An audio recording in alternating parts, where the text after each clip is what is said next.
Found a cozy cafe in Makati. Hello mga best! We are here along Rada Street in Legazpi Village, Makati to try Go Cafe and Roasters. Ang ganda ng interiors nila, very cozy. We will try this all-day specials. Rice meals and pasta. Get a free drink. Mana natin! Tara, let's eat! Flat white, syempre.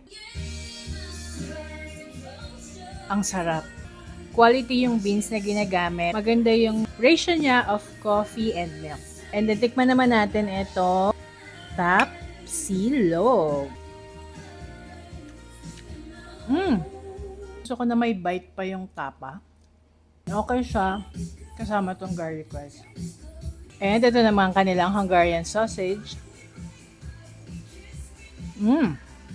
Malambot siya.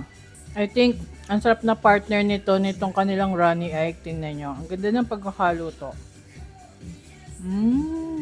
So if you're looking for a brunch date location, dito lang sa Makati. Ang ganda nito din. Pang after office hours. Meron ka ng meals. Pwede kayo mag-coffee, mag-pastries, magkwentuhan. Ang ganda ng vibes here.